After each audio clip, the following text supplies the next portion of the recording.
करती हूँ। देखिए, बीएससी सेकंड ईयर में जो हमारा टॉपिक चल रहा है वो चल रहा है केमिकल रिएक्शंस ऑफ फिनॉल। और केमिकल रिएक्शंस ऑफ फिनॉल में हमने 3 टाइप की केमिकल रिएक्शंस है वो मैंने बताई थी जब हमने स्टार्ट किया था। कौन कौन सी बताई थी? Reactions due to hydroxyl group, reactions due to benzene ring, and third type थे अपना कंडेंसेशन रिएक्शन। ठीक है, तो उसमें से हमने एक टाइप की रिएक्शन है वो कंप्लीट कर ली है। कौन सी? Reactions due to hydroxyl group. उसके बाद जो सेकंड टाइप की रिएक्शन अपनी आती है वो आती है reactions due to benzene ring, कि बेंजीन रिंग की वजह से फिनॉल में कौन कौन सी रिएक्शंस है वो होती हैं। ठीक है, तो बेंजीन रिंग का यदि हम देखें बेसिकली, तो बेंजीन रिंग की कैरेक्टरिस्टिक रिएक्शंस है वो कौन सी होती हैं? इलेक्ट्रोफिलिक सब्स्टिट्यूशन रिएक्शंस होती हैं। ठीक है, यदि मैं बात करूं बेंजीन रिंग की, तो सारे लोग जानते हैं benzene ring is an aromatic compound, और एरोमेटिक कंपाउंड्स की कैरेक्टरिस्टिक रिएक्शंस वो कौन सी होती हैं? इलेक्ट्रोफिलिक सब्स्टिट्यूशन रिएक्शंस होती हैं। ठीक है, इलेक्ट्रोफिलिक सब्स्टिट्यूशन रिएक्शंस तो एरोमेटिक कंपाउंड्स वो देते ही देते हैं, बाकी कोई रिएक्शन दें ना दें वो कोई फर्क नहीं पड़ता। तो यहाँ पे भी कौन सी रिएक्शंस होंगी? इलेक्ट्रोफिलिक सब्स्टिट्यूशन रिएक्शंस होंगी बेंजीन रिंग की वजह से। तो फिनॉल की रिंग पे हमें क्या कराना है? किसी दूसरे इलेक्ट्रोफाइल्स का एडिशन कराना है। ठीक है, सॉरी, सब्स्टिट्यूशन कराना है दूसरे इलेक्ट्रोफाइल से। तो अब यदि हम बात कर रहे हैं इलेक्ट्रोफिलिक सब्स्टिट्यूशन रिएक्शन की, तो उससे पहले एक चीज हमें देखनी होगी, इलेक्ट्रोफाइल है वो अटैक कहाँ पे करेगा? न्यूक्लियोफाइल पे अटैक करेगा। ठीक है, इलेक्ट्रोफाइल का अटैक है वो ऑलवेज कहाँ पे होगा? न्यूक्लियोफाइल पे होगा। ये है अपनी फिनॉल की रिंग। ठीक है, ये हो गई अपनी फिनॉल की रिंग। अब फिनॉल की रिंग में अब ये चक्कर रहता है कि इलेक्ट्रोफाइल का अटैक है वो कहाँ पे हो। तो जब हमने देखी है फिनॉल की रेजोनेटिंग स्ट्रक्चर्स, तो उसमें हमने देखा है कि इलेक्ट्रॉन डेंसिटी है वो कहाँ कहाँ पे ज्यादा होती है ड्यूरिंग द रेजोनेटिंग स्ट्रक्चर्स।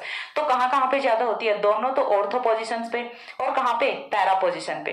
ये 3 साइड्स ऐसी होती हैं जहां पे इलेक्ट्रॉन डेंसिटी है वो नॉर्मल कार्बन से ज्यादा होती है। ठीक है, तो हमें सब्स्टिट्यूशन है वो किससे कराना है? इलेक्ट्रोफाइल से कराना है। तो इलेक्ट्रोफाइल कहां पे अटैक करेगा? जहां पे इलेक्ट्रॉन डेंसिटी ज्यादा होगी, यानी कि इलेक्ट्रॉन रिच कार्बन पे अटैक करेगा। इलेक्ट्रॉन रिच कार्बन कौन से हैं? ऑर्थो या फिर पैरा। तो ये चीज यहां से कंफर्म होती है कि जब हम फिनॉल रिंग पे कोई भी इलेक्ट्रोफिलिक सब्स्टिट्यूशन रिएक्शन कराते हैं तो यहां से या तो ऑर्थो डेरिवेटिव या फिर पैरा डेरिवेटिव हम वो फॉर्म होते हैं, यानी कि हमें ऑर्थो और पैरा डेरिवेटिव्स का मिक्सचर है वो ऑब्टेन होता है during the electrophilic substitution reactions of phenol. ठीक है, तो इतनी चीज यहाँ से क्लियर हुई कि इलेक्ट्रोफिलिक सब्स्टिट्यूशन रिएक्शंस में होने क्या वाला है एग्जैक्टली यहाँ पे। ठीक है, अब जब भी हम बात करते हैं इलेक्ट्रोफिलिक सब्स्टिट्यूशन रिएक्शंस की, तो कौन कौन सी रिएक्शंस देखते हैं? जनरली यदि हम बात करें, हैलोजिनेशन है, ठीक है, अपना फ्रीडल क्राफ्ट रिएक्शन है, नाइट्रेशन है, सल्फोनेशन है, यही वाली रिएक्शंस हम देखते हैं। लेकिन फिनॉल में इनके साथ साथ हमें गाटरमान रिएक्शन है, राइमर्टिमान, हॉबेनहॉस, कार्बोक्सिलेशन, कपलिंग रिएक्शन, ऐसे करके बहुत सारी रिएक्शंस देखनी है। तो हम फटाफट करके यहाँ पे स्टार्ट करते हैं रिएक्शंस को। ठीक है, तो इस वीडियो में जो सबसे पहले रिएक्शन हम स्टार्ट कर लेते हैं वो कर लेते हैं नाइट्रेशन रिएक्शन। काफी कॉमन रिएक्शन है, बहुत बार सब लोगों ने की होती है। ठीक है, तो सबसे फर्स्ट रिएक्शन है वो हम यहाँ पे क्या लेते हैं? नाइट्रेशन रिएक्शन लेते हैं। पहली रिएक्शन है वो क्या होगी? नाइट्रेशन। जब हम नाइट्रेशन रिएक्शन करा रहे हैं तो जो जुड़ने वाला इलेक्ट्रोफाइल है वो क्या होगा? यहाँ से नाइट्रो ग्रुप होगा, NO2 होगा। ठीक है, इतनी चीज क्लियर हो रही है कि जुड़ने वाला जो इलेक्ट्रोफाइल है वो यहाँ से क्या होगा? NO2 होगा। अब इसके बाद हमें देखना है कि ये जो NO2 है ये कहाँ पे जुड़ेगा? या तो ऑर्थो पोजिशन पे जुड़ेगा या फिर पैरा पोजिशन पे जुड़ेगा। तो उससे पहले नाइट्रेशन रिएक्शन की यदि हम बात करें तो नाइट्रेशन रिएक्शन क्या होती है? जब हम HNO3 प्लस H2SO4 की रिएक्शन, ठीक है, हमें क्या लेना होता है? HNO3 plus H2SO4, HNO3 plus H2SO4 की रिएक्शन कराते हैं फिनॉल के साथ, तो यहाँ से ऑर्थो नाइट्रोफिनॉल और पैरा नाइट्रोफिनॉल का मिक्सचर है वो हमें ऑब्टेन होता है। किस तरह से रिएक्शन होती है वो हम देख लेते हैं एक बार के लिए। ठीक है, तो ये है हमारा फिनॉल। ये कौन है? फिनॉल है। जानते हो इसे? इतने दिन हो गए पढ़ते, अभी तो जानते ही होंगे। ये हो गया हमारा फिनॉल। अब फिनॉल की रिएक्शन है वो हमें किसके साथ करानी है? HNO3 के साथ करानी है in the presence of H2SO4। ये हम सारे लोग जानते हैं कि H2SO4 है वो यहाँ पे रिएक्शन में कैटालिस्ट की तरह से वर्क करता है, रिएक्शन को हम बोले तो इनिशिएट करता है। ठीक है, H पॉजिटिव एसिडिक मीडियम यहाँ पे प्रोवाइड कराता है। ठीक है, रिएक्शन है वो किसके साथ करानी है? HNO3 के साथ करानी है। कैसे रिएक्शन करानी है? यहाँ से तो रिएक्शन करानी है H2SO4 की प्रेजेंस में। H2SO4 की प्रेजेंस में जब हम रिएक्शन कराएंगे तो यहाँ से रिएक्शन का प्रोडक्ट है वो क्या होता है उस पर एक बार के लिए फोकस कर लेते हैं।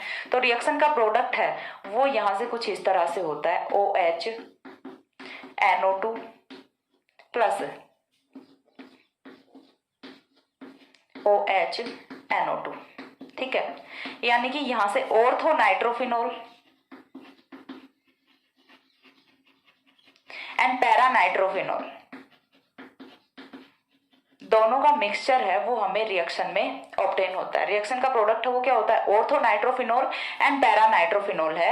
और ऑर्थो और पैरा पे ही क्यों जा रहा है नाइट्रो ग्रुप, क्यों, क्योंकि यहाँ पे इलेक्ट्रॉन डेंसिटी है वो ज्यादा होती है। अब रिएक्शन की मैकेनिज्म क्या होती है उस पे आते हैं एक बार के लिए। तो मैकेनिज्म की यदि मैं बात करूं तो मैकेनिज्म में देखिए आपको करना क्या होता है। तो देखिए यहाँ से होता क्या है, फर्स्ट स्टेप में हमें क्या लेना है, HNO3 लेना है। तो HNO3 को मैं कुछ इस तरह से लिख दूं, NO2 OHNO2 इस तरह से लिख दूं। अभी भी ये क्या है, HNO3 है, समझ आ रहा है सभी को। NO2 प्लस OH HNO3 हो गया। HNO3 हमने क्या लिया है, एसिड कैटलिस्ट लिया है। एसिड कैटलिस्ट लिया है तो यहाँ से H पॉजिटिव आएगा। ये H पॉजिटिव है, ये अटैक कहाँ पे करेगा, ऑक्सीजन के लॉन पेयर पे अटैक करेगा। चीज क्लियर हो रही है, ये अटैक कहाँ पे करेगा, ऑक्सीजन के लॉन पेयर पे अटैक करेगा। और जैसे ही ऑक्सीजन के लॉन पेयर पे ये अटैक करेगा तो यहां से देखिए फॉर्मेशन किसकी होनी है, OH2 पॉजिटिव की फॉर्मेशन होनी है, ठीक है। OH2 पॉजिटिव एंड NO2, इतना होते ही यहाँ से OH2 positive, oxygen is an more electronegative atom, so positive charge is not stable on oxygen, ठीक है। तो यहाँ से क्या होगा, H2O का मॉलिक्यूल है वो एलिमिनेट करेगा। जैसे ही यहाँ से माइनस होता है H2O तो फॉर्मेशन किसकी होती है, NO2 positive and this is electrophile. क्या है ये, इलेक्ट्रोफाइल है। और इलेक्ट्रोफाइल का अटैक हमें कहाँ पे कराना है, फिनोल पे कराना है। तो चलिए करा देते हैं। फिनोल पे किस तरह से अटैक होगा, यहाँ पे देखिए सेकंड स्टेप में यहाँ से क्या होना है, फिनोल पे इलेक्ट्रोफाइल का अटैक होना है। ये है अपना फिनोल। फिनोल पे इलेक्ट्रोफाइल का अटैक कराने से पहले फिनोल को न्यूक्लियोफाइल में कन्वर्ट करना पड़ेगा। तो किस तरह से होता है देखिए, यहाँ पे आता है अपना NO2 पॉजिटिव। अब NO2 पॉजिटिव है, ये अटैक किस तरह से करेगा, यहाँ से देखिए ये चीज हम जानते हैं कि ये वाले जो लॉन पेयर के इलेक्ट्रॉन्स हैं ये कहाँ पे होते हैं, कॉन्जुगेशन में होते हैं इस रिंग के साथ, तो इनका डिलोकलाइजेशन है वो चलता रहता है, ठीक है। तो यहाँ से जैसे ये वाले बॉन्ड के इलेक्ट्रॉन्स यहाँ पे आते हैं, इस वाली पोजिशन पे चार्ज कौन सा आता है, नेगेटिव चार्ज आता है, ठीक है। इस वाली पोजीशन पे चार्ज कौन सा आता है, नेगेटिव चार्ज आता है। अब जैसे ही यहाँ पे आया नेगेटिव चार्ज तो ये वाला जो नेगेटिव चार्ज है ये अटैक कहाँ पे करेगा, NO2 के साथ अटैक करेगा। यानी कि बेसिकली हम देखें तो ये पाई बॉन्ड है, ये अटैक कहाँ पे करता है, NO2 पे अटैक करता है। तो यहाँ से नेक्स्ट स्टेप में प्रोडक्ट है वो हमें कुछ इस तरह का ऑब्टेन होता है, OH पॉजिटिव। पॉजिटिव क्यों लगा रहे हैं, क्योंकि यहाँ पे लोन पेयर है उसको हमने बॉन्डिंग में यूज कर लिया है, ठीक है। अभी यहाँ पे क्या है, हाइड्रोजन है और कौन है, NO2 है।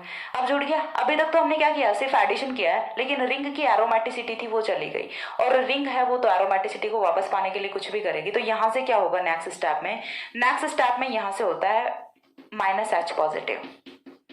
माइनस क्या हो गया, H पॉजिटिव हो गया। जैसे यहाँ से -H पॉजिटिव होता है तो रिंग है वो अपनी एरोमेटिसिटी को अगेन से गेन कर लेती है, ऑब्टेन कर लेती है। और यहाँ पे ये वाले बॉन्ड के इलेक्ट्रॉन्स हैं ये वापस जाते हैं। जैसे ही बॉन्ड के इलेक्ट्रॉन्स वापस जाते हैं तो फिनोल के ऑक्सीजन को मिल जाता है इसका लॉन पेयर ऑफ इलेक्ट्रॉन। और जैसे ही फिनोल के ऑक्सीजन को इसका लॉन पेयर ऑफ इलेक्ट्रॉन मिला, रिंग अपनी एरोमेटिक भी है और नाइट्रो ग्रुप यहाँ पे ऐड भी हो गया। तो इस तरह से होता है यहाँ पे ऑर्थो नाइट्रोफिनोल की फॉर्मेशन। पैरा नाइट्रोफिनोल यदि हमें फॉर्म करना है तो उसके लिए क्या करना होगा, उसके लिए देखिए हमें थोड़ा सा और आगे आना होगा। किस तरह से, यहाँ से इस बार हम इस वाले बॉन्ड का अटैक कराएंगे। जैसे इस वाले बॉन्ड का अटैक कराएंगे तो यहाँ से क्या होना है, हम अगेन यहाँ से पैरा पोजीशन से H पॉजिटिव को एलिमिनेट करेंगे। तो यहाँ पे सब्सटीट्यूशन हुआ है, कैसे पता लगाएंगे, हमने एक पॉजिटिव चार्ज वाले स्पीसीज को यहाँ पे जोड़ा तो हमने साथ में एक पॉजिटिव चार्ज वाले स्पीसीज को यहाँ से बाहर भी निकाला है, ठीक है। रिएक्शन है वो अपनी बैलेंस चल रही है। हमने यूज सिर्फ HNO3 का किया है, H2SO4 का यहाँ पे कोई यूज नहीं होता। H2SO4 है वो एज ए कैटलिस्ट यहाँ पे वर्क करता है। हमने यहाँ से H पॉजिटिव यूज किया था, सिर्फ एक H पॉजिटिव तो लिया था H2SO4 में से, वापस से एक H पॉजिटिव निकाल दिया। ये H positive again HSO4 negative के साथ जुड़ के H2SO4 की फॉर्मेशन कर लेगा, जो अगेन किसी दूसरे HNO3 को फिर से यहाँ पे NO2 में कन्वर्ट करेगा। तो रिएक्शन है वो समझ आ रही है कि किस तरह से यहाँ पे रिएक्शन की मैकेनिज्म होती है। तो ये होती है अपनी नाइट्रेशन रिएक्शन। अब नाइट्रेशन रिएक्शन ये तो हमने करा दी जनरल कंडीशन में, लेकिन जब हम यहाँ पे concentrated HNO3 in excess use कर लेते हैं, ठीक है, बहुत ज्यादा मात्रा में हमने HNO3 है वो यूज किया और साथ ही बहुत ही कॉन्सेंट्रेटेड HNO3 है अपना, तब यहां से रिएक्शन का प्रोडक्ट क्या होता है तो वो चीज हम देखते हैं। एक बार इतना स्क्रीनशॉट ले लो, हो गया। इसके बाद देखिए हमने इस बार क्या लेना है, कॉन्सेंट्रेटेड HNO3 लेना है। कॉन्सेंट्रेटेड HNO3 लेंगे तो यहाँ से किस तरह से रिएक्शन का प्रोडक्ट जाएगा। मैकेनिज्म मैंने एक की समझा दी, बीएससी सेकंड ईयर में हो, सारी की सारी इलेक्ट्रोफिलिक सब्स्टिट्यूशन रिएक्शन सब वो पढ़ के आए होते हो, तो मैकेनिज्म बार बार नहीं बताऊंगी। मैकेनिज्म मैंने एक रिएक्शन की बता दी, नाइट्रेशन की, ठीक है। तो रिएक्शन की मैकेनिज्म है वो हम बार बार नहीं देखेंगे।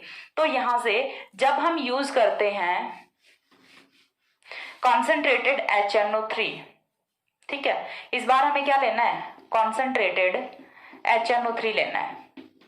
तो यहां से रिएक्शन का प्रोडक्ट है वो क्या होगा, रिएक्शन का प्रोडक्ट है वो यहां से होता है 2,4,6 ट्राइनाइट्रोफिनोल। यानी कि इस बार जहां जहां पे इलेक्ट्रॉन रिच साइट थी, दोनों ऑर्थो पोजिशंस और पैरा पोजिशन, हर जगह पे नाइट्रो है वो सब्सटीट्यूट कर जाता है, ठीक है। इस बार क्या होता है कि जितनी भी इलेक्ट्रॉन रिच साइट थी हर जगह पे क्या हो जाता है, नाइट्रो ग्रुप है वो सब्सटीट्यूट कर जाता है। और यहां से जो कंपाउंड फॉर्म होता है ये क्या होता है, 2,4,6 ट्राइनाइट्रोफिनोल होता है। ट्राइनाइट्रोफिनोल होता है जो कि एक येलो कलर्ड कंपाउंड होता है, और ये भी एक डाई का टाइप है, ठीक है। यानी कि जो कलरफुल कंपाउंड होते हैं उन्हें हम क्या बोलते हैं, डाई बोलते हैं, ठीक है। अरे डाई का मतलब समझ रहे हो, जैसे हम हेयर डाई करते हैं या फिर क्लॉथ डाई करते हैं तो वो सारे क्या होते हैं, डाइज होते हैं। तो ये भी उसी टाइप का एक डाई है, 2,4,6 ट्राइनाइट्रोफिनोल। और इसका जो जनरल नेम है वो क्या होता है, ट्राइवल नेम की यदि मैं बात करूं तो वो होता है इसका पिक्रिक एसिड, ठीक है। क्या होता है ये, पिक्रिक एसिड होता है। तो यहां से क्वेश्चन ये भी पूछा जा सकता है, how will you form picric acid from phenol, ठीक है। तो फिनोल से आप पिक्रिक एसिड कैसे फॉर्म करोगे, तो नाइट्रेशन रिएक्शन वो तो माइंड में नहीं आती, क्यों, क्योंकि नाइट्रेशन का प्रोडक्ट है तो वो तो हम जनरली क्या देखते हैं, ऑर्थोनाइट्रोफिनोल या फिर पैरानाइट्रोफिनोल। लेकिन ये पिक्रिक एसिड है ये भी नाइट्रेशन रिएक्शन का ही प्रोडक्ट होता है। कब होता है, when we use concentrated HNO3, ठीक है, विद फिनोल। तो यहाँ से रिएक्शन का प्रोडक्ट है वो क्या होगा, पिक्रिक एसिड होता है, 2,4,6 ट्राइनाइट्रोफिनोल होता है जो कि येलो कलर्ड कंपाउंड होता है, एक डाई का टाइप होता है, ठीक है। इतना रिएक्शन क्लियर हुई, ये हुई अपनी नाइट्रेशन रिएक्शन। इसके बाद जो सेकंड रिएक्शन है वो हम करेंगे हैलोजिनेशन रिएक्शन है वो कर लेते हैं, ठीक है। एक बार इतना स्क्रीनशॉट ले लो, हो गया। इसके बाद देखिए नेक्स्ट रिएक्शन है वो हमें करनी है हैलोजिनेशन रिएक्शन। हैलोजिनेशन रिएक्शन, ये वाली रिएक्शन भी काफी इंपॉर्टेंट है, नाइट्रेशन रिएक्शन भी, और हैलोजिनेशन रिएक्शन है वो तो बहुत ही ज्यादा इंपॉर्टेंट है और थोड़ी सी स्पेसिफिक भी है। तो हैलोजिनेशन रिएक्शन को बहुत ही केयरफुली पढ़िए। यहाँ से नेक्स्ट हम कर रहे हैं second reaction is halogenation reaction. Halogenation reaction, तो हैलोजिनेशन रिएक्शन है वो देखिए यहाँ से थोड़ी सी स्पेसिफिक होती है। किस तरह से होती है स्पेसिफिक, वो चीज मैं आपको बताती हूँ। तो देखिए हैलोजिनेशन रिएक्शन की यदि हम बात करें तो यहाँ पे होता क्या है, हैलोजिनेशन रिएक्शन में जब हम यूज कर रहे होते हैं, हैलोजिनेशन में जनरली हम यहाँ पे ब्रोमिनेशन पढ़ेंगे, और ब्रोमिनेशन में जब हम यहाँ पे एक्वस ब्रोमीन यूज करेंगे तो प्रोडक्ट कुछ डिफरेंट होगा। और यदि हम यहाँ पे जो सॉल्वेंट है अपने वो यदि नॉन पोलर सॉल्वेंट रख लेते हैं तो यहाँ से प्रोडक्ट है वो कुछ डिफरेंट होता है, ठीक है। तो यहाँ पे जो सॉल्वेंट है उसका बहुत ही इंपॉर्टेंट रोल होता है when we use aqueous bromine and when we use non aqueous bromine. तो यहाँ से डिफरेंट डिफरेंट प्रोडक्ट्स हैं वो ऑब्टेन होते हैं, वो एक बार के लिए हम देख लेते हैं यहाँ पे, ठीक है। तो फर्स्ट ऑफ ऑल हम जनरल से रिएक्शन कराएंगे, किसके साथ कराएंगे, ब्रोमीन वाटर के साथ कराएंगे, ठीक है। 3Br2 हमने यहाँ पे लिए हैं और किस फॉर्म में लिए हैं, एक्वस फॉर्म में लिए हैं, ठीक है। यहाँ पे एक्वस है वो आपको मेंशन करना बहुत ही जरूरी है वरना रिएक्शन है वो गलत हो जाती है, ठीक है। तो जब हम फिनोल की रिएक्शन है वो कराते हैं एक्वस ब्रोमीन के साथ या फिर ब्रोमीन वाटर के साथ, तो यहाँ से रिएक्शन का प्रोडक्ट है वो क्या होता है, देखिए अगेन जो तीनों की तीनों पोजिशंस हैं, दोनों ortho and one para position, तीनों की तीनों पोजिशन है वहां पे हो जाता है ब्रोमीन का सब्सटीट्यूशन और प्रोडक्ट है वो हमें ऑब्टेन होता है 2,4,6, थोड़ा सा नेम है ये यहाँ पे लिखूंगी, 2,4,6 ट्राइब्रोमो फिनोल। रिएक्शन का प्रोडक्ट है वो क्या होता है, 2,4,6 ट्राइब्रोमो फिनोल होता है जब हमने यूज किया है यहाँ पे एक्वस ब्रोमीन। लेकिन जब हम यहाँ पे यूज कर लेते हैं फिनोल की रिएक्शन हम किसके साथ करा दें, इस बार के लिए हमने क्या यूज किया, एक्वस ब्रोमीन यूज किया। इस बार हम फिनोल की रिएक्शन करा रहे हैं, सेकंड रिएक्शन लिखती हूँ मैं अगेन यहाँ से। फिनोल की रिएक्शन है वो हमें किसके साथ करा देनी है, करानी तो ब्रोमीन के साथ ही है, लेकिन इस बार क्या कराएं, CS2 या फिर CCl4 की प्रेजेंस में कराएं, नॉन एक्वस सॉल्वेंट्स की प्रेजेंस में कराएं, तो यहाँ से रिएक्शन का प्रोडक्ट है वो होता है जनरल इलेक्ट्रोफिलिक सब्स्टिट्यूशन रिएक्शन, जो कि हम हमारी कराते हैं। जस्ट लाइक अपनी यहाँ से क्या ऑब्टेन होगा, ऑर्थोब्रोमोफिनोल और पैराब्रोमोफिनोल की फॉर्मेशन हो जाती है। ठीक है, तो यहाँ से प्रोडक्ट है वो क्या ऑब्टेन होता है, ऑर्थोब्रोमोफिनोल एंड पैराब्रोमोफिनोल यहाँ से ऑब्टेन होते हैं। तो यहाँ पे जो सॉल्वेंट है उसका बहुत ही इंपॉर्टेंट रोल होता है। ये अपना क्या होता है, ऑर्थोब्रोमोफिनोल एंड दिस इज पैराब्रोमोफिनोल। ये यहाँ से रिएक्शन के प्रोडक्ट होते हैं। तो जब हम एक्वस यूज करेंगे, यहाँ पे देखिए कई बार सेकंड ईयर के ऑर्गेनिक केमिस्ट्री में क्वेश्चन वो पूछे जाते हैं, कंप्लीट द फॉलोइंग रिएक्शन, तो उसमें आपको दे दिया जाता है कुछ इस तरह का कंपाउंड। ठीक है, आपको दिया जाता है 3Br2 इन एक्वस मीडियम, तो एक्वस मीडियम में दे दिया, आपके माइंड में क्या आएगा, bromination reaction. Bromination is general electrophilic substitution reaction, तो आप वहां से प्रोडक्ट है वो क्या बनाओगे, यही बनाओगे ऑर्थोब्रोमोफिनोल और पैराब्रोमोफिनोल, जो कि आपका बिल्कुल ही रॉन्ग प्रोडक्ट होता है। तो प्रोडक्ट राइट प्रोडक्ट क्या होगा यहाँ से, वो होगा 2,4,6 ट्राइब्रोमोफिनोल। ठीक है, तो ये यहाँ से इस तरह से कुछ रिएक्शन में वेरिएशन होता है। एक बार इतना स्क्रीनशॉट लो, देन मैं ब्रोमिनेशन पे ही एक दो रिएक्शन है वो आपको और बताती हूँ कि यहाँ पे ब्रोमिनेशन रिएक्शन में यदि पहले से फिनोल रिंग पे कोई सब्स्टिट्यूएंट लगा होता है तो वो भी यहाँ से हट जाता है और उसका भी ब्रोमिनेशन है वो हो जाता है। चलो यहीं पे बता देती हूँ, थोड़ा स्पेस है अपने पास, यहाँ पे लिख देती हूँ रिएक्शन कि यदि अपने पास कोई फिनोल रिंग है, ठीक है, और फिनोल रिंग पे अपने पास कोई ऑलरेडी सब्स्टिट्यूएंट है वो प्रेजेंट है, तो हमने यहाँ पे क्या लिया है, अपना पैराफिनोल सल्फोनिक एसिड लिया है। पैराफिनोल सल्फोनिक एसिड या फिर आप यहाँ पे ऑर्थोफिनोल सल्फोनिक एसिड या फिर ऑर्थो नाइट्रोफिनोल पैरा नाइट्रोफिनोल भी ले सकते हो। यानी कि ऑर्थो या फिर पैरा पोजीशन पे यदि कोई भी डेरिवेटिव यहाँ पे प्रेजेंट है, कोई भी सब्स्टिट्यूएंट यहाँ पे प्रेजेंट है, तो उसका यहाँ से सब्स्टिट्यूशन है वो हो जाता है, किससे, ब्रोमीन से। तो अगेन हम रिएक्शन है वो किसके साथ करा रहे हैं, Br2 के साथ रिएक्शन करा रहे हैं इन एक्वस मीडियम। ठीक है, एक्वस मीडियम है वो आपको यहाँ से बहुत ही ध्यान में रखना होता है। तो यहाँ से रिएक्शन का प्रोडक्ट है वो क्या जाएगा, अगेन अपना फॉर्म होता है यहाँ से 2,4,6 ट्राइब्रोमोफिनोल। ठीक है, अगेन यहाँ से इस रिएक्शन का प्रोडक्ट है वो भी क्या होगा, 2,4,6 ट्राइब्रोमोफिनोल ही होता है। तो ये यहाँ पे होता है बहुत ही सॉलिड इफेक्ट एक्वस ब्रोमीन का। यदि हमारे पास यहाँ पे कोई सब्स्टिट्यूएंट लगा हुआ है, यहाँ पे हमने सल्फोनिक एसिड लिया है, आप नाइट्रो ले सकते हो या फिर आप कार्बोक्सिलिक एसिड ले सकते हो, कुछ भी ले सकते हो। ऑर्थो या फिर पैरा पोजिशन पे यदि आपने कुछ भी रखा है, तो फिनोल में जो हाइड्रोक्सिल उसकी रिएक्टिविटी इतनी ज्यादा है, वो रिंग को इतना ज्यादा रिएक्टिव कर देता है टुवर्ड्स इलेक्ट्रोफिलिक सब्स्टिट्यूशन रिएक्शन कि वो यहाँ से इस वाले ग्रुप को भी सब्स्टिट्यूट कर देते हैं और यहाँ से फॉर्मेशन किसकी हो जाती है, ट्राई हेलो फिनोल की फॉर्मेशन है वो यहाँ से हो जाती है। तो ये थी अपनी ब्रोमिनेशन रिएक्शन। ब्रोमिनेशन रिएक्शन है वो भी अपनी कंप्लीट होती है। हमने दो रिएक्शन है वो कर ली, nitration reaction plus bromination reaction. उसके बाद जो अपनी थर्ड रिएक्शन आती है वो आती है सल्फोनेशन रिएक्शन, वो हम करते हैं। एक बार इतना स्क्रीनशॉट ले लो, हो गया। इसके बाद देखिए थर्ड रिएक्शन है वो अपनी आती है sulphonation reaction. Third reaction is sulphonation reaction. Sulphonation reaction में हमें क्या करना होता है, देखिए थर्ड रिएक्शन है अपनी,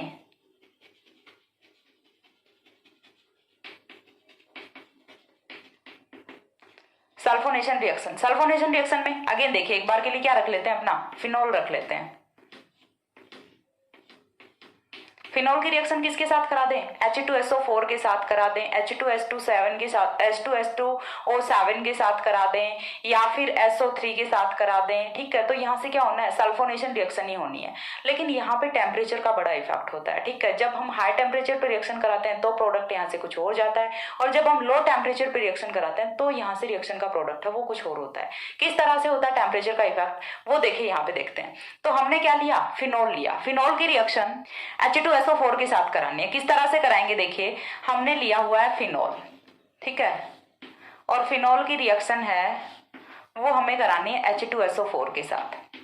एक बार रिएक्शन में हमने टेम्परेचर रखा है ऑलमोस्ट 15 डिग्री सेंटीग्रेड टेम्परेचर, यानी कि लो टेम्परेचर होता है अपना। ठीक है, यदि आपको एग्जैक्टली वैल्यू याद नहीं रहती तो आप क्या लिखोगे, लो टेम्परेचर लिखोगे। ठीक ठीक है। सेकंड टाइम हमने यहाँ पे लिखा है 100 डिग्री सेंटीग्रेड टेम्परेचर, या फिर 115 भी ले लेते हैं, कुछ बुक्स में आपको 125 भी मिल जाएगा। तो सेकंड टाइम हमने यहाँ पे क्या लिया है, हाई टेम्परेचर लिया है। चीज क्लियर हो रही है। एक बार हम 100 डिग्री ले रहे हैं, दूसरी बार हम कितना ले रहे हैं, 15 डिग्री यहाँ पे टेम्परेचर है वो मेंशन कर रहे हैं। देखिए कुछ बच्चे जिन्होंने नीट वगैरह के लिए प्रिपरेशन की होती है तो उन्हें, मेरे को नहीं पता कि क्या पढ़ाया होता है, वो कुछ बच्चे इस चीज पे आर्ग्यू करते हैं कि नहीं मैम ये टेम्परेचर वैल्यू है, ये एग्जैक्ट है, ये नहीं होती, ठीक है, कुछ और होती है। तो देखिए मैंने आपको बता दिया केस क्या होता है low temperature and high temperature का। डिफरेंट डिफरेंट बुक्स में आपको वैल्यू है वो डिफरेंट डिफरेंट मिलेंगी, और कोई भी ऐसा टीचर नहीं है जो कि किसी एक बुक को रॉन्ग यहाँ पे क्लैरिफाई कर दे कि नहीं उस बुक में रॉन्ग लिखा है, ठीक है, क्योंकि बुक्स में जो लिखा है वो रॉन्ग तो नहीं है, क्योंकि जो भी साइंटिस्ट है उन्होंने सारी चीजें प्रैक्टिकली करके देखी हैं। और ये चीज आप लोग भी जानते हो कि टेम्परेचर है वो थोड़ा बहुत ऊपर नीचे चलता रहता है ड्यूरिंग द रिएक्शन, ठीक है। तो यहाँ से देखिए एक तो हम रिएक्शन करा रहे हैं लो टेम्परेचर पे, दूसरी बार हम रिएक्शन करा रहे हैं हाई टेम्परेचर पे। आपको ये वाला कॉन्सेप्ट है, इसे माइंड में बिठाना है। एग्जैक्ट वैल्यू को माइंड में नहीं भी बिठाते हो तो भी चलता है। यदि आपसे पूछा जाता है कंप्लीट द फॉलोइंग रिएक्शन वाले क्वेश्चन में, देन आपको यहाँ पे यदि टेम्परेचर दिया होता है तो 15 और 100 इतना तो देख के आप अच्छे से आइडेंटिफाई कर सकते हो कि कौन सा लो टेम्परेचर और कौन सा हाई टेम्परेचर है। यदि थोड़ा बहुत ऊपर नीचे भी होता है, यहाँ पे 20 कर दिया, 25 कर दिया, या फिर यहाँ पे 100 कर दिया, या फिर 110 कर दिया, 125 कर दिया, तो हाई और लो का कॉन्सेप्ट है वो माइंड में रखो, ना कि एग्जैक्ट वैल्यू वाला, ठीक है। तो यहां से देखिए प्रोडक्ट है वो किस तरह से होते हैं। जब हम लेते हैं यहाँ पे लो टेम्परेचर तो रिएक्शन का प्रोडक्ट है वो होता है कुछ इस तरह से, ठीक है। लेकिन जब हम लेते हैं यहाँ पे हाई टेम्परेचर तो रिएक्शन का प्रोडक्ट है वो होता है कुछ इस तरह से। इस बार मिक्सचर ऑब्टेन नहीं हो रहा, टेम्परेचर का इफेक्ट आ रहा है, और मिक्सचर ऑब्टेन ना होके हमें एक बार तो क्या ऑब्टेन हो रहा है, लो टेम्परेचर का जो मेजर प्रोडक्ट है, सॉरी ऑब्टेन तो मिक्सचर ही होता है, सॉरी ऑब्टेन तो मिक्सचर ही होता है, बट मेजर और माइनर होता है, ठीक है। बट क्या होता है, मेजर और माइनर होता है। यहाँ पे ये वाला ऑर्थोफिनोल सल्फोनिक एसिड है, ये क्या होता है, मेजर प्रोडक्ट होता है, and this one is minor. और जब हम बात करते हैं हाई टेम्परेचर की, तब ये वाला प्रोडक्ट है ये मेजर होता है, and this one is minor. तो ये डिफरेंस है, ये कैसे आया भाई, हमने सिर्फ टेम्परेचर ही तो चेंज किया है, उसी में रिएक्शन का मेजर और माइनर प्रोडक्ट है वो चेंज हो गया। मेजर प्रोडक्ट और माइनर प्रोडक्ट का मतलब वो तो समझते हो, यानी कि कोई एक प्रोडक्ट जो कि ज्यादा अमाउंट में फॉर्म हो रहा है, ज्यादा कंसंट्रेशन में फॉर्म हो रहा है, हम उसी को क्या बोलते हैं, मेजर प्रोडक्ट बोलते हैं। तो जब हम लो टेम्परेचर रखते हैं तो यहाँ से ऑर्थोफिनोल सल्फोनिक एसिड है वो मेजर प्रोडक्ट फॉर्म होता है। तो रीजन क्या होता है इस चीज का, देखिए जब हमने रखा हुआ है ऑर्थो पोजिशन पे सल्फोनिक ग्रुप को, तो यहाँ पे कुछ ऐसा होता है, double bond O, double bond O, OH, ठीक है, ऐसा कुछ होता है यहाँ पे। तो देखिए यहाँ पे एग्जैक्टली यदि देखें तो अब तो समझ आ गया होगा कि हो क्या रहा है, hydrogen bonding, effect of hydrogen bonding. यहाँ पे जो हाइड्रोक्सिल का हाइड्रोजन है वो सल्फोनिक के ऑक्सीजन के साथ हाइड्रोजन बॉन्ड की फॉर्मेशन कर लेता है। तो लो टेम्परेचर पे तो हाइड्रोजन बॉन्डिंग की वजह से, और ये चीज हम जानते हैं कि हाइड्रोजन बॉन्डिंग जहाँ पे प्रेजेंट होता है वो वाले कंपाउंड, अरे जहाँ पे एक एक्स्ट्रा बॉन्ड प्रेजेंट है तो ऑब्वियसली बात है वो ज्यादा स्टेबल तो होने हैं, ज्यादा कंसंट्रेशन में तो बनने हैं, ठीक है। तो लो टेम्परेचर पे तो हाइड्रोजन बॉन्डिंग है वो एग्जिस्ट करता है, बट हाइड्रोजन बॉन्डिंग है वो कोई बॉन्ड नहीं होता, ठीक है, वो क्या होता है, अट्रैक्शन फोर्स होता है। तो यदि हम जैसे जैसे टेम्परेचर इंक्रीज करते जाते हैं तो हाइड्रोजन बॉन्डिंग है वो तो ब्रेक हो जाती है। अब जैसे ही हाइड्रोजन बॉन्डिंग ब्रेक हो गई, अब यहाँ से सल्फोनिक एसिड और हाइड्रोक्सिल बोलते हैं कि जब हमारा दोनों का आपस का कोई रिश्ता ही नहीं है तो हम मेजर प्रोडक्ट कैसे बनाएंगे। तो फिर क्या होता है, हाई टेम्परेचर के केस में ये वाला कंपाउंड बड़ा खुश हो जाता है, इन दोनों का रिश्ता तोड़ देता है और खुद यहाँ पे स्टेबलाइज कर जाता है, ठीक है। तो जब हम टेम्परेचर हाई कर देते हैं तो हाइड्रोजन बॉन्डिंग है उसका यहाँ पे कोई इंपैक्ट नहीं रहता, और हाइड्रोजन बॉन्डिंग का इंपैक्ट नहीं है तो उस केस में यहाँ से पैराफिनोल सल्फोनिक एसिड है वो मेजर प्रोडक्ट होता है, और यहाँ से ऑर्थोफिनोल सल्फोनिक एसिड है वो माइनर प्रोडक्ट होता है। तो रिएक्शन का कॉन्सेप्ट समझ आया, हाई टेम्परेचर और लो टेम्परेचर का।